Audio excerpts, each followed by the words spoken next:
Hello नमस्कार दोस्तों। स्वागत है आपका ह्यूमन रिप्रोडक्शन के पार्ट 3 में। तो पार्ट 3 में हम oogenesis से जो अपना पार्ट स्टार्ट करेंगे। इससे पहले मैं आपको पार्ट 2 तक का जो है रिवाइज करा देता हूँ।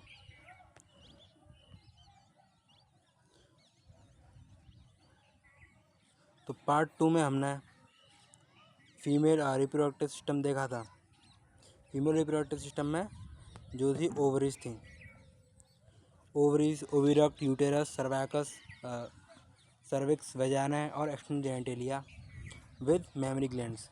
ये सारे पार्ट थे फीमेल रिप्रोडक्टिव सिस्टम में, जिसमें ओवरी का साइज़ था 2 to 4 सेंटीमीटर इन लेंथ, और वो एक थिन एपिथेलियम से कवर्ड रहती है, जो कि उसके ओवेरियन स्ट्रोमा को एंक्लोज करता है। जो स्ट्रोमा होता है ओवरी का, वो दो जोन्स में डिवाइडेड होता है। एक पेरिफेरल कॉर्टेक्स होता है और एक इनर मेडुला पार्ट होता है। आगे बात करते हैं। तो हमने फिर फैलोपियन ट्यूब की बात करी थी, जो कि 10 to 12 सेंटीमीटर लॉन्ग होता है। उसमें फनल शेप्ड पार्ट होता है फैलोपियन ट्यूब का, जो ओवरी के पास होता है, और उसके एज पे फिम्ब्रे होते हैं, जो कि ओवम के कलेक्शन में काम करते हैं। वाइडर पार्ट एम्पुला होता है, जहाँ फर्टिलाइजेशन होता है, वो चीज़ हम आगे पढ़ेंगे। नैरोअर पार्ट होता है, जो कि जॉइन करता है यूटेरस को, उसे कहते हैं इस्थमस। यूटेरस में 3 लाइनिंग होती हैं, endometrium, myometrium, perimetrium. Thin membranes होती है पेरीमेट्रियम, जो कि एक्सटर्नल आउटर साइड होती है। मिडिल में होती है मायोमेट्रियम, जो कि स्मूथ मसल से बनी होती है, जो कि कॉन्ट्रैक्शन करवाती है। और सबसे आगे होती है एंडोमेट्रियम यूटेरस में, जो कि लाइनिंग करती है यूटेरस की। और जो यूटेरस होता है वो ओपन होता है वजाना में थ्रू सर्विक्स की कैविटी को कहते हैं सर्वाइकल कैनाल प्लस वजाना दोनों फॉर्म करते हैं बर्थ कैनाल को। आगे बढ़ते हैं।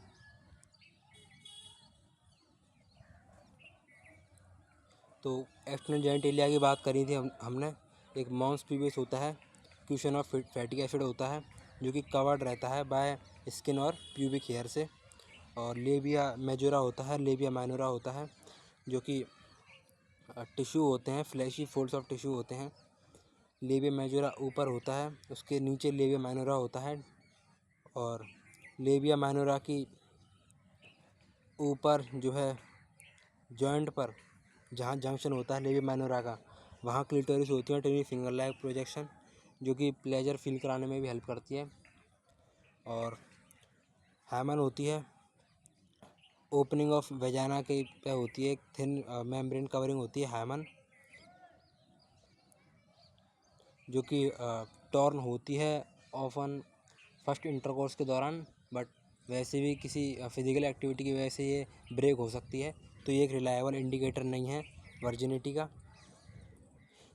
यूरेथ्रल ओपनिंग होती है, और ये सारी चीज़ें थी।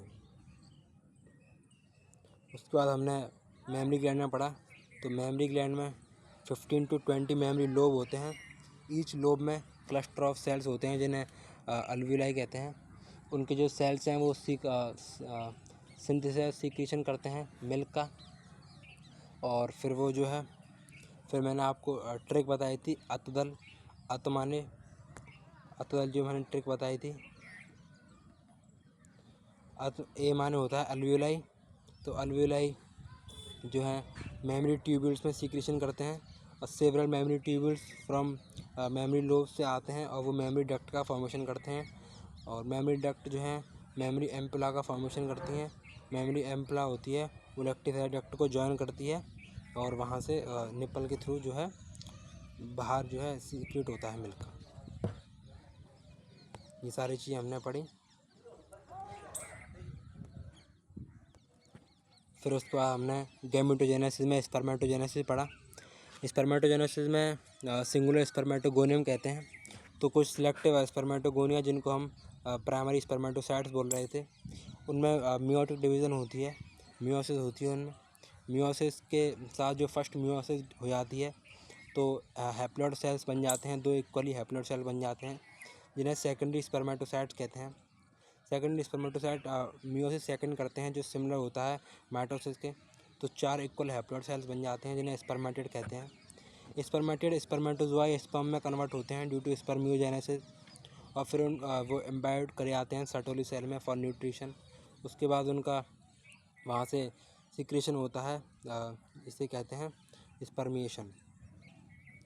ये सारे प्रोसेस प्यूबर्टी के दौरान स्टार्ट होते हैं due to secretion of gonadotropin releasing hormone, जो कि एक हाइपोथैलेमिक हार्मोन होता है। वो एंटीरियर पिट्यूटरी ग्लैंड पर जो है एक्ट करता है, वहाँ से सिक्रेशन कराता है LH और FSH का। L से ल्यूटिनाइजिंग, L से लेडिक सेल पर एक्ट करता है। लेडिक सेल पे एक्ट करने से वो स्टिमुलेट और सिंथेसिस करवाता है एंड्रोजन का। और जो फॉलिकल स्टिमुलेटिंग हार्मोन है वो सर्टोली सेल्स पर एक्ट करता है। सर्टोली सेल पे एक्ट करने की वजह से वो जो है स्पर्मियोजेनेसिस प्रोसेस में हेल्प करवाता है। आगे बढ़ते हैं तो फिर हमने स्पर्म का स्ट्रक्चर देखा था, तो उसमें हेड, नेक, मिडिल पीस और टेल थे। हेड पर जो पूरी बॉडी है वो प्लाज्मा मेम्ब्रेन से कवर्ड रहती है। हेड के एंटीरियर पार्ट पे एक्रोसोम होता है, जो कि फर्टिलाइजेशन में हेल्प कराता है। फिर उसके बाद नेक आती है। मिडिल पीस में सेवरल माइटोकॉन्ड्रिया होते हैं, जो कि एनर्जी प्रोवाइड कराते हैं फॉर स्विमिंग या मूवमेंट ऑफ टेल के लिए। और एक ह्यूमन मेल एजर्ट करता है 200 to 300 million sperms during a coitus for normal fertility, जिनमें से 60% जो होते हैं वो नॉर्मल शेप साइज़ के होते हैं। उन 60% में से भी 40% बढ़िया मोटिलिटी शो कराते हैं। फिर उसका बता रखा है कि secretion of epididymis vas deferens, secretion of epididymis vas deferens, seminal vesicle and prostate are essential होते हैं maturation and motility of sperm के लिए। जो सेमिनल प्लाज्मा होता है वो स्पर्म के साथ मिलकर सीमन की फॉर्मेशन करता है। और ये फिर उसके बाद हम आए पढ़ेंगे oogenesis के बारे में। तो हमें 7 मिनट लगी कल की पूरी क्लास को रिवाइज करने में। तो बढ़ते हैं आगे, अपने पार्ट 3 को स्टार्ट करते हैं oogenesis के साथ। तो इसे रफ करते हैं, शुरू करते हैं अपने पार्ट को। The process of formation of mature female gamete is called oogenesis। तो मैच्योर फीमेल गैमेट की फॉर्मेशन के प्रोसेस को हम oogenesis कहते हैं। oogenesis is initiated during the embryonic development stage। जो oogenesis है वो एम्ब्रियोनिक डेवलपमेंट स्टेज के दौरान से ही शुरू हो जाता है। मतलब जब जैसे फर्टिलाइजेशन हुआ तो उसमें अगर बेबी गर्ल बन रही है तो उसके एम्ब्रियोनिक स्टेज में, मतलब ज़ायगोट का जो एम्ब्रियो फॉर्म होता है, तो उसी स्टेज में उसमें जो है oogenesis की प्रोसेस स्टार्ट हो जाएगी, इनिशिएट हो जाएगी। बता रखा है when a couple of million gamete mother cell oogonia are formed within each foetal ovary. जब क्या होता है, जब फीटल ओवरी होती है, जब मतलब जो फीटस होता है उसकी जो ओवरी होती है उसमें couple of million gamete mother cell यानी oogonia, तो उसमें gamete millions of gamete mother cell form हो जाते हैं। फीटल ओवरी में ही जो है millions of gamete mother cell form हो जाते हैं, जिन्हें oogonia कहते हैं। जैसे वहाँ स्पर्मेटोगोनिया में स्पर्मेटोगोनिया था, ठीक है। ऐसे यहाँ जो गैमेट मदर सेल है वो है oogonia, और जो होते हैं कपल ऑफ मिलियंस ऑफ जो हैं फॉर्म हो जाते हैं फिटल ओवरी में ही। जब वो फीटस की स्टेज में होती है तो उसकी ओवरी में ही इतने मिलियंस ऑफ oogonia फॉर्म हो जाते हैं। No more oogonia are found and added after birth. जन्म के दौरान या जन्म के बाद की बात हो रही है तो उसके बाद कोई भी oogonia ऐड नहीं होते, उसके पहले ही वो फीटल स्टेज में बन चुके होते हैं। तो no more oogonia are formed and added after birth. These cell start division and enter into prophase 1 of the meiotic division. ये जो सेल है, मतलब ये जो oogonia है, ये डिवीज़न स्टार्ट करते हैं और एंटर करते हैं into prophase 1 of the meiotic division and get temporarily arrested at that stage. तो आपको मैं बता दूं, तो जैसा कि आपने सेल साइकिल और सेल डिवीज़न में पढ़ा है, तो वहाँ बताया जाता है कि मियोसिस 1 में कुछ सेल होते हैं ऊगोनिया, वो डिप्लोटीन स्टेज पर हैंग करे आते हैं। प्रोफेज 1 की डिप्लोटीन स्टेज पे हैंग करे आते हैं। तो प्रोफेज 1 क्योंकि मियोसिस फर्स्ट में, जब प्रोफेज फर्स्ट प्रोसेस हो रहा होगा तो उसकी डिप्लोटीन स्टेज पे हैंग करे आते हैं, मतलब वहाँ तक तो डिवीज़न की प्रोसेस हुई, फिर वहाँ का इनमें एक स्टॉप लग गया कि अब यहाँ तक रुक जाओ, फिर उस स्टेज पे ये हैंग करे आते हैं। तो and get temporarily arrested at that stage called primary oocyte। और उस स्टेज पे ये क्योंकि अब हैंग कर चुके हैं थोड़ा सा, अब डिवीज़न का प्रोसेस स्टार्ट करके, तो फिर इन्हें कहते हैं प्राइमरी oocyte। ठीक है, जैसे वहाँ था प्राइमरी स्पर्मेटोसाइट, ऐसे यहाँ प्राइमरी oocyte है। तो क्योंकि अभी यहाँ पर भी मियोसिस फर्स्ट कंप्लीट नहीं हुआ है, तो क्योंकि अलग अलग सेल्स नहीं बने हैं, तो अब ये हैप्लॉइड नहीं है, ये भी डिप्लॉइड है, जैसे प्राइमरी स्पर्मेटोसाइट डिप्लॉइड होता था। तो ऊगोनिया और प्राइमरी oocyte दोनों डिप्लॉइड सेल हैं। Each primary oocyte then gets surrounded by layer of granulosa cell. अब ये हर प्राइमरी oocyte जो इस स्टेज में हैंग कर चुका है, टेम्परेली कुछ समय के लिए इस स्टेज में अरेस्ट हो चुका है, वो हर प्राइमरी oocyte जो है सराउंडेड होता है लेयर्स ऑफ सेल के थ्रू। वो कौन से? ग्रेन्युलोसा सेल्स के थ्रू उसकी जो लेयरिंग होती है उससे सराउंडेड हो जाता है। तब हम उसे कहते हैं प्राइमरी फॉलिकल। तो ये पहले ऊगोनिया था, ऊगोनिया में अंदर कुछ हुए चेंज, हल्के फुल्के, मतलब प्रोफेजन में कुछ हुआ है सिस्टम, तो ये ऊगोनिया है। फिर हम इसे कहने लग गए प्राइमरी oocyte,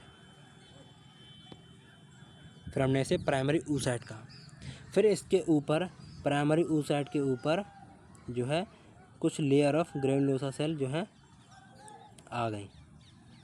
ठीक है, मैं लिखा each primary oocyte then gets surrounded by layer of granulosa sales.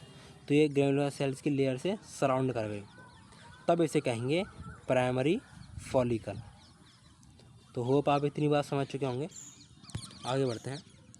A large number of these follicles degenerate during the phase from birth to puberty. अब ये काम जब ये फॉर्म हो चुके हैं, फिर बर्थ से लेकर प्यूबर्टी तक लार्ज नंबर ऑफ फॉलिकल जो है ये बने हुए हैं, ये चीज़ ये हो जाती हैं, डीजनरेट कर जाती हैं। तो large number of primary follicles जो होती हैं, जो फॉर्म हो रखी हैं, वो बर्थ से लेकर प्यूबर्टी की एज आते आते डीजनरेट कर जाती हैं लार्ज नंबर में। और बचती कितनी हैं फिर? At puberty only 60,000 to 80,000 primary follicles are left in each ovary. अब प्यूबर्टी के समय पर जब इनका यूज़ होने जाएगा आगे, तब ये 60,000 से 80,000 बचती हैं, जबकि शुरुआत में जो ऊगोनिया फॉर्म हुए थे वो हुए थे मिलियंस ऑफ गैमेट में सेल फॉर्म हुए थे, जिन्हें ऊगोनिया कहते हैं। तो वो मिलियन हुए थे, कपल ऑफ मिलियन गैमेट। ठीक है, अब बाद में ये डीजेनेट करके यहाँ जो प्राइमरी फॉलिकल स्ट्रक्चर है, जो भी डिप्लॉइड ही है, वो रह गए हैं 60 से 80,000 प्राइमरी फॉलिकल्स लेफ्ट बचे हैं ईच ओवरी में। मतलब हर ओवरी में 60 से 80,000 प्राइमरी फॉलिकल हैं। The primary follicles get surrounded by more layer of granulosa cells। अब इसके बाद ये प्राइमरी फॉलिकल्स हैं, ये और ग्रेनुलोसा सेल की लेयर से सराउंडेड होंगी, मतलब इनके पास और ग्रेनुलोसा सेल की लेयर जो है सराउंड से करेंगी। ठीक है, and a new theca are and the primary follicle gets surrounded by more layer of granulosa cell and a new theca and are called secondary cell. तो जो प्राइमरी फॉलिकल है ये और ग्रेनुलोसा सेल से जो है सराउंडेड होती है, और एक और लेयर ऑफ सेल आती है, इसे कहते हैं थीका। ये एक और सेल लेयर है जिसे थीका कहते हैं, इससे सराउंड होती है, तो ये सेकेंडरी फॉलिकल बन जाती है। तो प्राइमरी फॉलिकल बनी थी जब एक लेयर आ गई थी ग्रेनुलोसा सेल की, उसके बाद और लेयर्स आई ग्रेनुलोसा सेल की, और एक थीका भी फॉर्म हुई। तब हम इसे कहेंगे secondary follicle. The secondary follicle soon transform into tertiary follicle which is characterized by fluid filled cavity called antrum।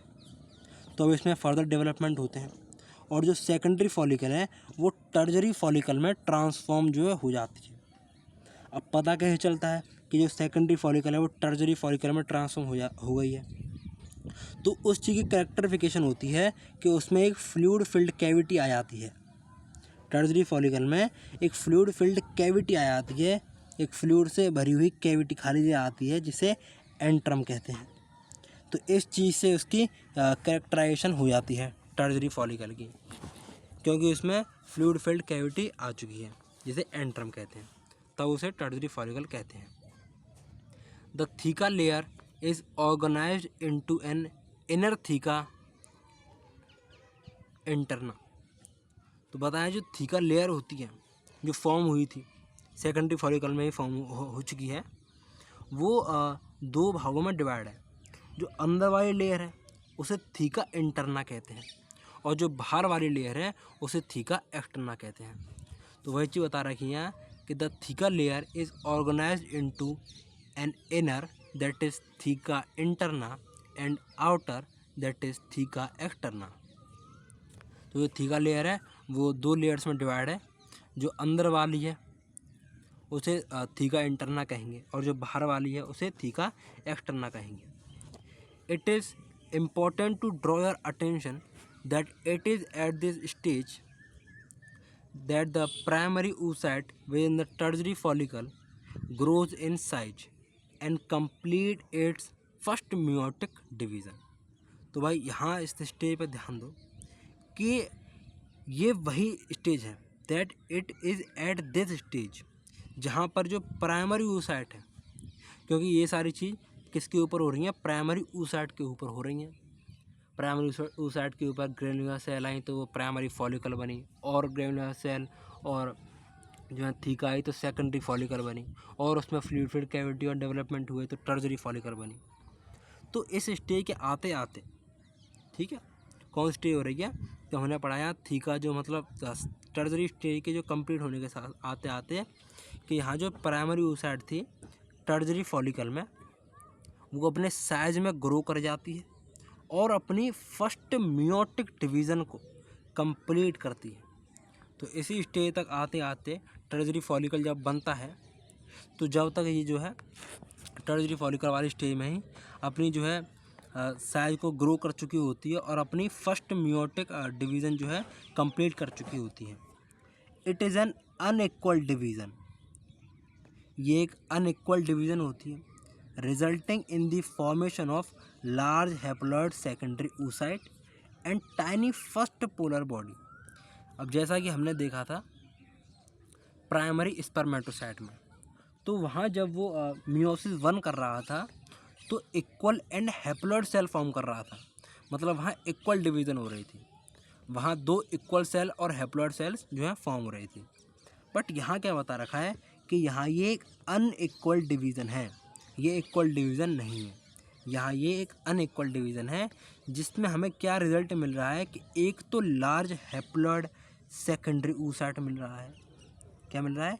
एक लार्ज हैप्लॉइड सेकेंडरी oocyte। तो ये सेकेंडरी oocyte स्ट्रक्चर है, ये हैप्लॉइड है। एक लार्ज हैप्लॉइड सेकेंडरी oocyte मिल रहा है और एक टाइनी फर्स्ट पोलर बॉडी मिल रही है।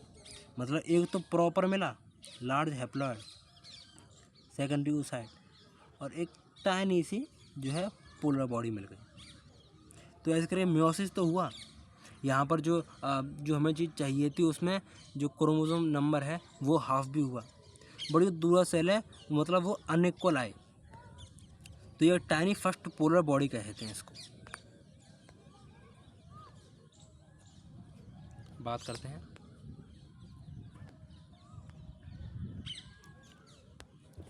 द सेकेंडरी oocyte, जो सेकेंडरी oocyte फॉर्म हुआ है जो हैप्लॉइड है, retains bulk of the nutrient rich cytoplasm. जो सेकेंडरी oocyte है, अब क्योंकि एक हैप्लॉइड जो हुआ है और जो लार्ज स्ट्रक्चर है वो सेकेंडरी oocyte है और दूसरी टाइनी पोलर बॉडी जो है फॉर्म हुई है, तो क्योंकि लार्ज पार्ट यही है तो इसके पास होगा बल्क में इसके पास न्यूट्रिएंट रिच साइटोप्लाज्म है ऑफ द प्राइमरी oocyte, क्योंकि प्राइमरी oocyte से बने हैं दो चीज़। तो प्राइमरी oocyte का ज़्यादा बल्क में न्यूट्रिएंट रिच साइटोप्लाज्म जो है सेकेंडरी oocyte के पास है। Can you think of any advantage for this? Does the first polar body born out of first muir division divide further और degenerate? तो इसका क्या एडवांटेज है इस प्रोसेस का, क्या उसके बारे में आप जानते हो? और ये फर्स्ट पोलर बॉडी जो बनी है फर्स्ट म्यूसिस के दौरान ये फर्दर डिवाइड करेगी या डीजेनरेट हो जाएगी, इसके बारे में जानते हो? तो भाई बता रखा है यहाँ एनसीईआरटी ने कि at present we are not certain about this. ठीक है भाई, एनसीईआरटी ही नहीं बता पा रही तो हम जैसे क्या बताएंगे भैया। The टर्जरी follicle further changes into the mature follicle और ग्रेफियन फॉलिकल। अब जो टर्जरी फॉलिकल है जिसमें मियोसिस फर्स्ट प्रोसेस जो है कंप्लीट हो रखा है, तो वो टर्जरी फॉलिकल फर्दर चेंज करेगी और मैच्योर हो जाएगी ग्रेफियन फॉलिकल में, जिसे मैच्योर फॉलिकल या ग्रेफियन फॉलिकल कहते हैं। The secondary oocyte forms a new membrane called zona pellucida। अब जो यहाँ जो क्योंकि मियोसिस फर्स्ट जो है कंप्लीट हो रखी है, टर्जरी फॉलिकल के अंदर ही कंप्लीट हो गई थी, उसके अंदर जो है सेकेंडरी oocyte फॉर्म हो चुका था मियोसिस फर्स्ट की वजह से। फिर उसके बाद ये जो फॉलिकल है वो फर्दर जो है मैच्योर हुई और इसने ग्रेफियन फॉलिकल जो है फॉर्म करी। फिर बता रखा है जो इसके अंदर जो सेकेंडरी oocyte है वो forms a new membrane called zona pellucida surrounding it. अब जो अंदर जो है सेकेंडरी oocyte वो एक और अपने ऊपर एक नई मेम्ब्रेन का फॉर्मेशन करेगा जिसे जोना पेलुसिडा कहते हैं। तो क्योंकि जो ये फॉलिकल है ग्रेफियन फॉलिकल, इसके अंदर जो oocyte है सेकेंडरी oocyte वो अपने सराउंडिंग पे अपने ऊपर एक नई मेम्ब्रेन का फॉर्मेशन करेगा जिसे कहते हैं zona pellucida. The Graafian follicle now ruptures to release the secondary oocyte that is ovum from the ovary by the process called ovulation. तो भाई वो समय आ गया कि अब जो ग्रेफियन फॉलिकल है जिसके अंदर सेकेंडरी oocyte था, जिसने अपने ऊपर लेयर ही बना ली है, जिसे जोना पेलुसिडा कहते हैं, तो वो ग्रेफियन फॉलिकल अब रप्चर करेगा और रिलीज़ करेगा सेकेंडरी oocyte या ओवम कहते हैं जिसे हम सेकेंडरी oocyte को ही ओवम कहते हैं। कहाँ रिलीज करेगा? फ्रॉम द ओवरी से रिलीज़ करेगा, रप्चर होके ओवरी से रिलीज़ करेगा सेकेंडरी oocyte या ओवम का। प्रोसेस कहते हैं ओव्यूलेशन, इसी प्रोसेस को ओव्यूलेशन कहते हैं। जब जो ग्रेफियन फॉलिकल है वो रप्चर होके ओवरी से रिलीज़ कर देगा सेकेंडरी oocyte या ओवम का, इसी प्रोसेस को कहते हैं ओव्यूलेशन। ये मेंस्ट्रुअल साइकिल में 14th डे के अराउंड होता है, मिड मेंस्ट्रुअल साइकिल में के दौरान होता है ये ओव्यूलेशन प्रोसेस। इस डायग्राम को देखते हैं। तो diagrammatic section view of ovary. तो यहाँ ये ओवरी का सेक्शनल व्यू करके दिखाया है कि ये प्राइमरी oocyte है, ये प्राइमरी oocyte है, इसके ऊपर ग्रेनुलोसा सेल्स की लेयर चढ़ी हुई है तो इसे प्राइमरी फॉलिकल कह रहे हैं। फिर उसके बाद और चढ़ी तो ये सेकेंडरी फॉलिकल बना, इसके ऊपर थीका आई। फिर उसके बाद टर्जरी फॉलिकल बना जिसमें एक फ्लूइड फिल्ड कैविटी आ गई, इसे एंट्रम कहा गया, जो टर्जरी फॉलिकल की कैरेक्टरिस्टिक है। उसके बाद ये और मैच्योर हुआ, टर्जरी फॉलिकल में जो है मियोसिस फर्स्ट जो है कंप्लीट हो गई, सेकेंडरी oocyte और tiny first polar body form हो गई। फिर उसके बाद ये और मैच्योर हुआ और ग्रेफियन फॉलिकल बना। इस स्टेज में जो है यहाँ पर जो सेकेंडरी oocyte था उसने अपने ऊपर एक लेयर फॉर्म कर ली जिसे जोना पेलुसिडा कहते हैं। फिर उसके बाद ओवुलेशन प्रोसेस के दौरान जो है ग्रेफियन फॉलिकल रप्चर हुआ और रप्चर होने के साथ सेकेंडरी oocyte जो है ओवरी से बाहर हो गया। फिर उसका ये ग्रेफियन फॉलिकल जो रिमेनिंग पार्ट था ये कॉर्पस ल्यूटियम बन जाता है। फिर इसका प्रोसेस आप आगे समझोगे कि ये क्या काम करता है।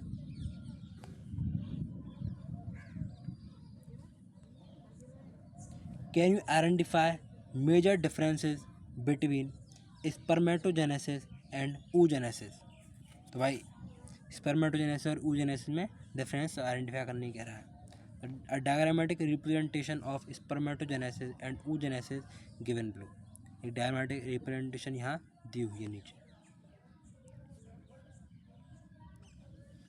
तो क्रोमोसोम नंबर पर सेल की बात करिए, वो होते हैं 46। वो होते हैं स्पर्मेटोगोनिया में और प्राइमरी स्पर्मेटोसाइट में। यहाँ पर ऊगोनिया जब ऊगोनिया में होता है प्राइमरी स्पर्मेटोसाइट जो डेवलप्ड स्ट्रक्चर होते हैं उनमें जब फर्स्ट वो सब होते हैं, उनका जो प्राइमरी फॉलिकल ये सब बनते हैं टर्जरी फॉलिकल से प्राइमरी, फिर तो उनके बाद उसमें मियोसिस का प्रोसेस स्टार्ट होना चालू हो जाता है। फिर फर्स्ट मियोटिक डिवीज़न के बाद जब सेकंड oocyte बनता है और फर्स्ट पोलर बॉडी बनती है, तो यहाँ जो होते हैं हैप्लॉइड हो जाते हैं। ये सब हैप्लॉइड स्टेज है। यहाँ ही सेकेंडरी स्पर्मेटोसाइट बनते हैं, ये हैप्लॉइड होते हैं। यहाँ सेकेंडरी oocyte बनते हैं, ये हैप्लॉइड होते हैं। सेकेंडरी oocyte को ही ओवम कहते हैं और इसे ही ओवम कहते हैं। इसमें फर्दर वो होती है मियोसिस सेकंड, जिसमें एक और सेकंड पोलर बॉडी बनती है। तो पोलर बॉडी का तो अभी कोई काम पता ही नहीं है, तो हम इसे ओवम या इसे ही ओवम कह देते हैं। इसमें सेकेंडरी मियोटिक डिवीज़न होती है तो स्पर्मेटिड बनती हैं, जो भी हैप्लॉइड होती हैं। डिफ्रेंशिएशन से वो स्पर्मेटोजोआ में कन्वर्ट हो जाती हैं स्पर्मियोजेनेसिस प्रोसेस के थ्रू से। ये सब जो है हैप्लॉइड होती हैं। यहाँ तक जो है इसमें बता रखा है सेकंड oocyte बनने तक ये प्यूबर्टी से जो है सेकंड oocyte फॉर्म होता है प्यूबर्टी में। जब भी फिर जो है मेंस्ट्रुएशन आते हैं और उसमें मिड मेंस्ट्रुअल साइकिल के दौरान ओव्यूलेशन प्रोसेस होता है। ठीक, आप समझ चुके होंगे, आगे बढ़ते हैं। अब बात करते हैं हम मेंस्ट्रुअल साइकिल के बारे में। The reproductive cycle in the female primates. तो भाई एक रिप्रोडक्टिव साइकिल है जो कि फीमेल प्राइमेट्स में होती है, जैसे monkeys, apps and human beings. तो इनमें ये रिप्रोडक्टिव साइकिल होती है मेंस्ट्रुएशन की। It's called menstrual cycle. The first menstruation begins at puberty. First menstruation start होता है प्यूबर्टी की स्टेज पर, इसे मेनार्क कहते हैं। In human females menstruation is repeated at an average interval of about 28 से 29 दिन। तो भाई 28 से 29 दिन के बाद ये दोबारा रिपीट करता है। 28 से 29 दिन का ये पूरी मेंस्ट्रुअल साइकिल चलती है। फिर उसके बाद ये एंडोमेट्रियम ब्रेक होती है, फिर से ये दोबारा रिपीट होता है। तो 28 से 29 दिन का इसकी जो पूरी साइकिल है। And the cycle of events starting from one menstruation till the next one is called the menstrual cycle. और इसी साइकिल को कहते हैं जो एक मेंस्ट्रुएशन से नेक्स्ट मेंस्ट्रुएशन चलती है, इसे ही मेंस्ट्रुअल साइकिल कहते हैं। One ovum is released ovulation during the middle of the each menstrual cycle. तो बता रखा है एक ओवम रिलीज होता है कहाँ से, ओव्यूलेशन के प्रोसेस के दौरान, जो कि मिड मेंस्ट्रुअल साइकिल के टाइम पर होता है ओव्यूलेशन का प्रोसेस। मतलब 28 से 29 दिन की है तो 14वें दिन के आसपास जो है ओव्यूलेशन का प्रोसेस होगा, पर एक ओवम जो है रिलीज होगा ओवरी से। आगे बढ़ते हैं।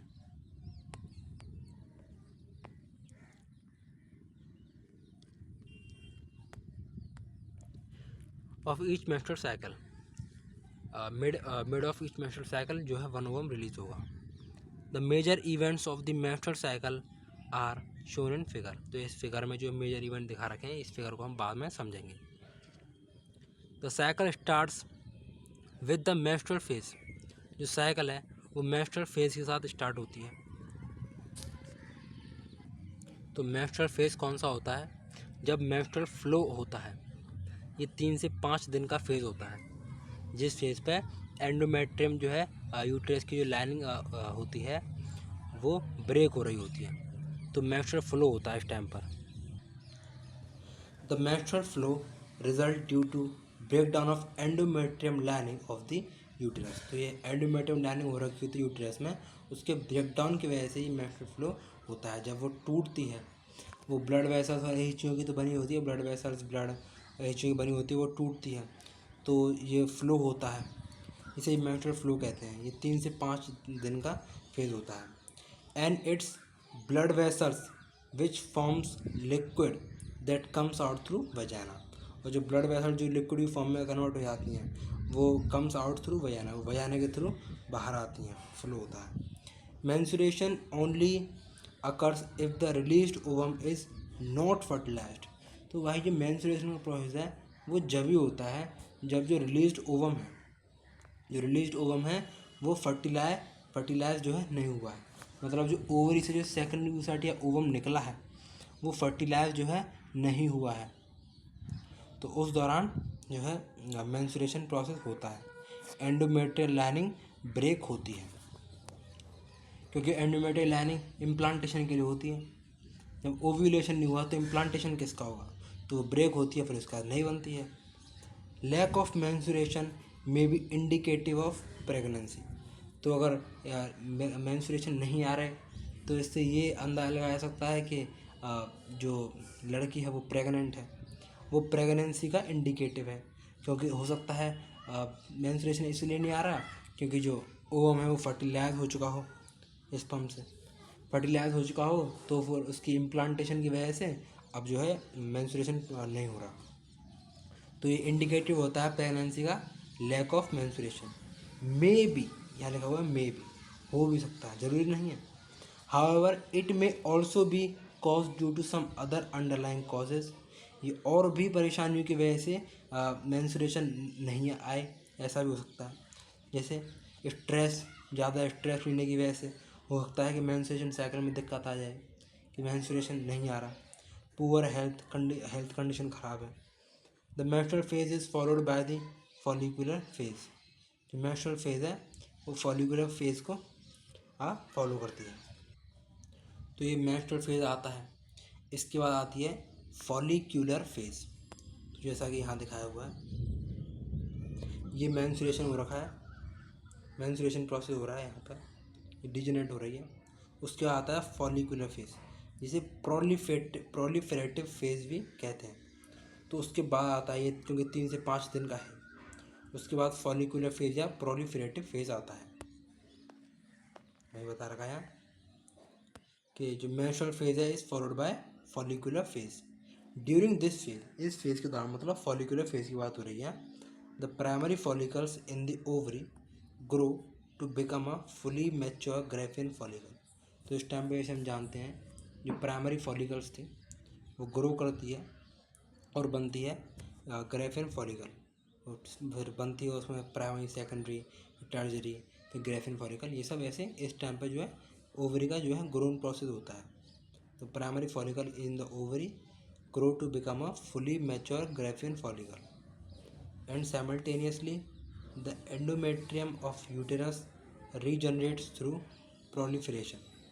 इसी दौरान जो एंडोमेट्रियम होता है यूटेरस में वो रीजनरेट करता है, जो प्राइमरी फॉलिकल से ग्रेफिन फॉलिकल्स बन रही होती है, और इसी दौरान जो है एंडोमेट्रियम लाइनिंग होती है यूटेरस की, वो दोबारा रीजनरेट कर रही होती है थ्रू प्रोलिफरेशन के वजह से। These changes in the ovary and the uterus are induced by changes in the level of pituitary and ovarian hormone। तो ये चेंजेस आ रहे हैं किसमें, ओवरी में और यूटेरस में। ओवरी चेंज कर रही है, इसमें प्राइमरी फॉलिकल्स से ग्रेफिन फॉलिकल्स बन रहे हैं। ओवरी में चेंजमेंट आ रहे हैं। यूटेरस में जो लाइनिंग फॉर्म हो रही है एंडोमेट्रियम, ये सब चेंजमेंट आ रहे हैं। ये सब होते हैं हॉर्मोन्स की वजह से, पिट्यूटरी के हार्मोन और ओवरी के हार्मोन। तो पिट्यूटरी और ओवेरियन हार्मोन की वजह से ये सब चेंजेस आते हैं। द सीक्रेशन ऑफ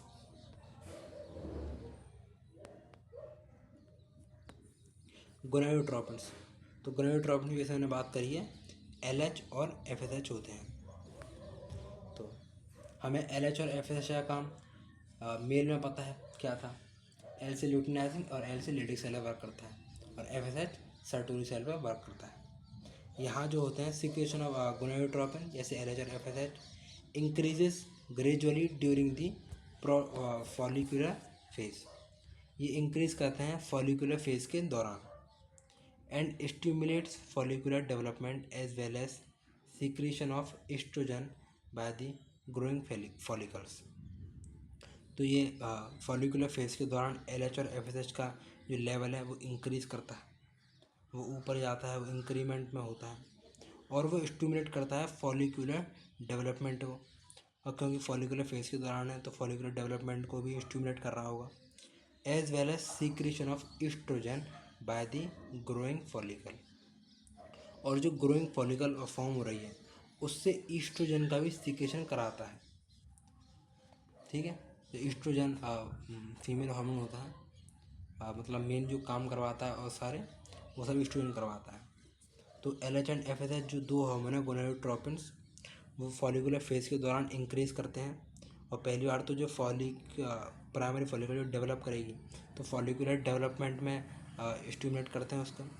और जो ग्रोइंग फॉलिकल है उससे सीक्रेशन करवाते हैं ईस्ट्रोजन हार्मोन का। Both LH and FSH attain a peak level in the middle of cycle.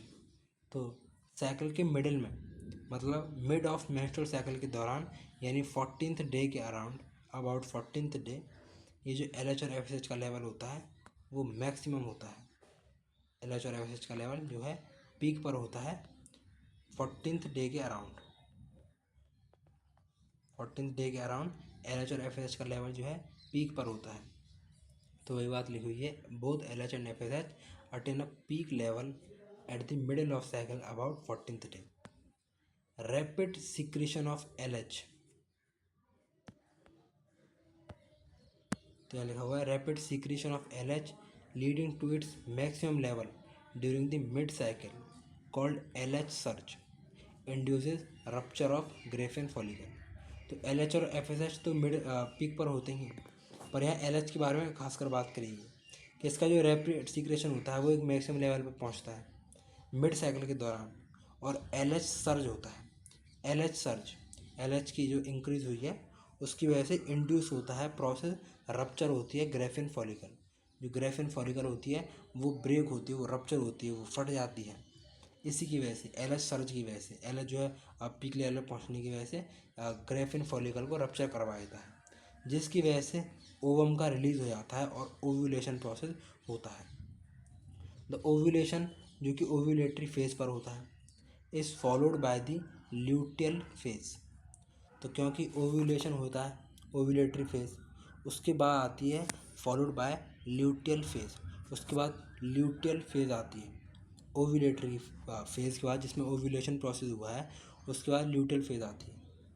तो ल्यूटियल फेज कॉर्पस ल्यूटियम की वजह से है, क्योंकि जो ग्रेफिन फॉलिकल रप्चर हुआ था उसमें ही सेकेंडरी जो है ऊसाटे ओवम जो है निकल गया, रिलीज़ हो गया ओवरी से।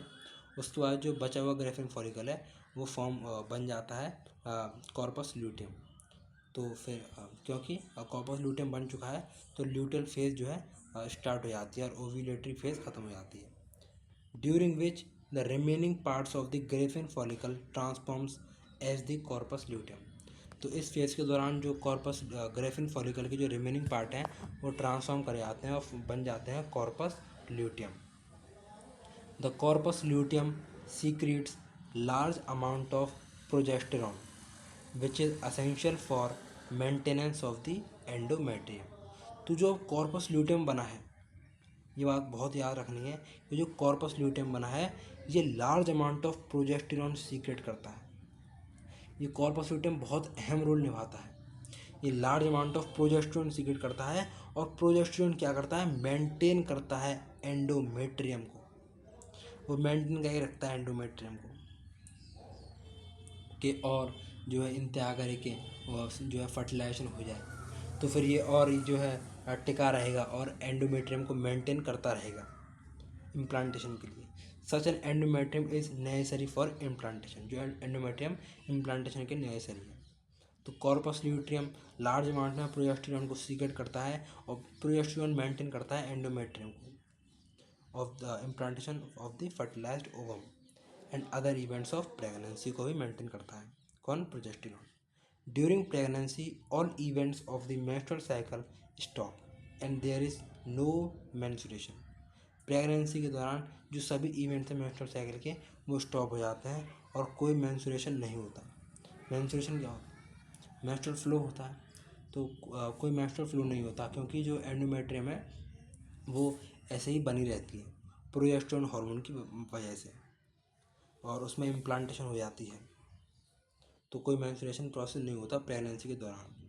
इन the absence of fertilisation, fertilisation की एब्सेंस में क्या होता है, जब फर्टिलाइजेशन हुआ ही नहीं तो जो कॉर्पस ल्यूटेम है वो डीजेनरेट करता है, और कॉर्पस ल्यूटेम के डीजेनरेट की वजह से जो एंडोमेट्रियम का जो है डिसइंटीग्रेशन होता है।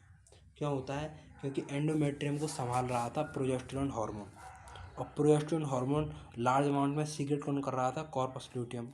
तो क्योंकि अब जो है फर्टिलाइजेशन प्रोसेस नहीं हुआ तो एंडोमेट्रियम को संभालने की ज़रूरत, तो जो है कॉर्पस ल्यूटेम डीजेनरेट होता है। उसके साथ साथ प्रोजेस्टेरोन हार्मोन भी कम हो जाता है। प्रोजेस्टेरोन हार्मोन कम हो जाता है तो एंडोमेट्रियम को संभालेगा कौन, तो एंडोमेट्रियम जो है डिसइंटीग्रेट कर जाती है और ब्रेक होती है। इसकी वजह से मेंस्ट्रुएशन प्रोसेस जो है होता है। फिर वो यही चीज़ मार्क करती है कि अब एक न्यू साइकिल की शुरुआत होगी। In human beings menstrual cycle ceases around 50 years of age. Human beings में जो मेंस्ट्रुअल साइकिल होती है वो 50 साल की एज के दौरान जो है बंद हो जाती है। इसे कहते हैं मेनोपॉज। तो जो स्टार्टिंग की एज थी, जो प्यूबर्टी के एज पे क्योंकि मेंस्ट्रुअल साइकिल स्टार्ट हो रही थी तो उसे मेनार्क कहते हैं, और 50 साल की एज के आसपास ये मेंस्ट्रुअल साइकिल सीज हो जाती है, बंद हो जाती है, तो इसे मेनोपॉज कहते हैं। Cyclic menstruation is an indicator of normal reproductive phase.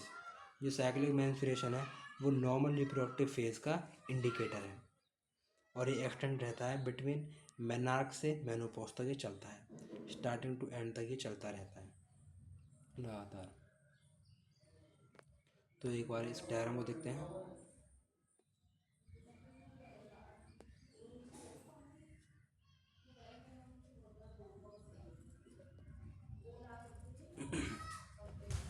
तो इस डायग्राम को देखते हैं कि यहाँ दिखा रखे हैं डेज। तो पहले 3 से 5 दिन का रहा मेंस्ट्रुएशन, फिर उसके बाद मेंस्ट्रुएशन के बाद फॉलिकुलर फेज़ आया, प्रोलिफरेटिव फेज़ कहते हैं। उसके बाद ल्यूटियल फेज़ आया, जिसे सीक्रेटरी फेज़ भी कहते हैं। फिर उसके बाद नेक्स्ट साइकिल बिगिन हुई। तो ल्यूटियल फेज़ को सीक्रेटरी फेज़ कहते हैं, फॉलिकुलर फेज़ को प्रोलिफरेटिव फेज़ कहते हैं। ये चीज़ याद रखनी। तो ल्यूटियल फेज़ को सीक्रेटरी फेज़ कहते हैं क्योंकि लार्ज अमाउंट में यहाँ प्रोजेस्टेरोन का सीक्रेशन होता है कॉर्पस ल्यूटियम के द्वारा। यहाँ ये यूट्राइन इवेंट दिखाए हुए हैं, ये मेंसेस हो रहा है, ओवेरियन हार्मोन का लेवल दिखाया हुआ है, LH और FSH जो हैं पीक पर चल रहे होते हैं, पर 14th डे के अराउंड ये और पीक पर चले जाते हैं, LH और ऊपर जाता है, LH सर्ज होती है, जिसकी वजह से ग्रेफिन फॉलिकल जो है ब्रेक करती है और ओव्यूलेशन प्रोसेस हो जाता है। ये ओव्यूलेशन होता है अराउंड 14th डे। फिर उसके बाद जो है ल्यूटियल फेज़ आती है, इसे सीक्रेटरी फेज़ भी कहते हैं। तो ईस्ट्रोजन और प्रोजेस्टेरोन का भी काम जो है दिखाया हुआ है। तो ईस्ट्रोजन भी जो है इंक्रीज़ करता है 14th डे ऑफ साइकिल के दौरान। फॉलिकुलर फेज़ में ऐसे फॉलिकल डेवलप कर रहे हैं, इन्हीं से जो है ईस्ट्रोजन जो है निकल रहा होता है, सीक्रेट हो रहा होता है ग्रोइंग फॉलिकल से। फिर उसके बाद यहाँ जब जो रिमेनिंग का ग्रेफिन फॉलिकल बनता है वो कॉर्पस ल्यूटियम की फॉर्मेशन करता है। कॉर्पस ल्यूटियम प्रोजेस्टेरोन का लेवल बढ़ाता है, जिसकी वजह से एंडोमेट्रियम मेंटेन रहती है। फिर उसके बाद अगर फर्टिलाइजेशन नहीं हुई तो ये भी डीजेनरेट करता है कॉर्पस ल्यूटियम। फिर डीजेनरेट करता है तो प्रोजेस्टेरोन का लेवल कम होता है, तो एंडोमेट्रियम ब्रेक होती है, फिर से मेंसेस होता है, और फिर से एक न्यू साइकिल जो है स्टार्ट हो जाती है। तो होप आप समझ चुके होंगे। आपको स्लो लगा है तो आप 2x में भी देख सकते हो। यहाँ ये मेंस्ट्रुअल हाइजीन दे रखी है, इसे रीड कर लेता हूँ मैं एक बार। Maintenance of hygiene and sanitation during menstruation is very important, ये बहुत इंपॉर्टेंट है। Take bath and clean yourself regularly, use sanitary napkin और clean home made pads, change sanitary napkins और home made pads after every 4 to 5 hours as per the requirement. Every 4 to 5 hours इसे change करना चाहिए। Dispose of the use sanitary napkins properly wrapping it with a used paper. Do not throw used napkin, drain pipe, toilets or open area. After handling the napkin, wash hands with soap. तो आप पढ़ सकते हो इसको। उसके बाद हम fertilisation और इम्प्लांटेशन पढ़ेंगे। तो ये हम कंटिन्यू करेंगे अगले पार्ट 4 में। तो पार्ट 3 में हमने देखा है oogenesis का प्रोसेस, देखा है पूरा oogenesis का प्रोसेस और पूरी मेंस्ट्रुअल साइकिल जो हमने ख़त्म करी है अराउंड 45 मिनट में। तो हम पार्ट 4 में स्टार्ट करेंगे फर्टिलाइजेशन एंड इम्प्लांटेशन का टॉपिक। तो जब तक के लिए